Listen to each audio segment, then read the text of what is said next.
follow me. The words we hear the Lord speak today in the gospel.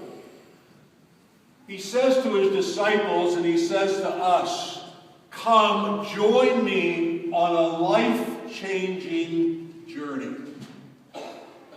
Sounds nice. Sounds exciting even. But wait. When Jesus says, come and see, the translation of those words doesn't mean come and look and stay with me in my house. It has other implications. What Jesus is saying, look at me.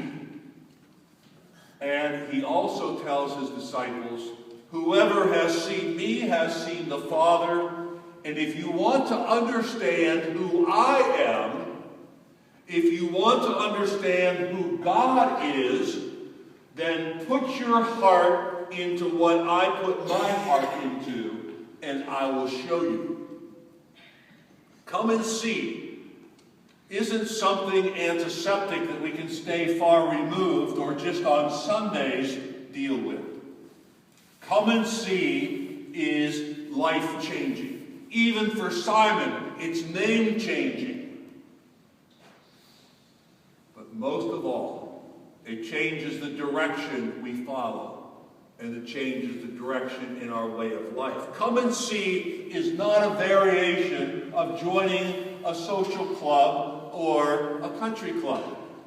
Come and see means come and see the very essence of my life, the very core of my life, the meaning of my life. And so we as disciples are called to see that very meaning of Christ's life, the very essence of Christ's life, and to learn by that. And we need to be able to find out what Jesus is all about. You know, we do a lot of talking about Jesus. We do a lot of preaching about Jesus. We do a lot of praying to Jesus. But sometimes we really don't know what Jesus is really all about. And so Jesus says, I want you to come and stay with me. I want you to abide with me. I want your heart. I want your heart to abide in my life. And then I want you to come and I want you to see, just as he said to his disciples, I want you to learn the characteristics of my life. The characteristics of my life. The characteristics of my intention. The characteristics of my motives. And when you learn all of that, then you will live a gospel-centered life. And isn't that what we're called to as Christians? To be living a gospel-centered life. And so many times we get caught up with all the extras, with all the fringe things. And what Jesus wants is us to live a gospel-centered life. And he doesn't want us to say, I'm a good Catholic. He doesn't want us to say, I'm a good Presbyterian. I'm a good Lutheran. I'm a good Muslim. I'm a good Jew. He wants us to say, I have the characteristics of God in my very life, because God's Spirit is given to every single human being. And so God's Spirit in every single human being needs to come alive. But we can interpret God's Spirit in 100 different ways, and we can distort that image.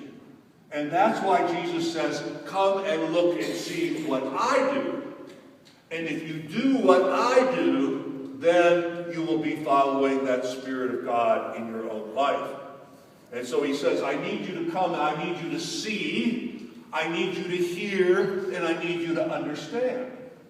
But even in the Gospels we hear that, and especially in the prophet, even in the Old Testament, the prophet Isaiah, that when he says, see, what do the people do? They close their eyes. They don't want to see. What do? They close their ears. They put their hands over their ears because they don't want to hear. And sometimes they just stay dull in their understanding of their faith and what it means. Come and see. Come and see. And so the bottom line is, for all of us, and we need to remember this, is that we are created, we are made, we are formed, we are invented, we are quality checked, and we are patented in the very image of love itself. And God calls us by name, just like he did the disciples. He called each and every one of us by name, and all we have to do is listen to hear our name being called in here, in our heart. And then, as the screen says, that's all we have really to give. But if we give it, that's all God asks us. Just give me your heart. And then everything else falls in place. And so our prayer is today that those who come and see us here, because we're inviting people all the time to come and see us, God's people. Come and see us.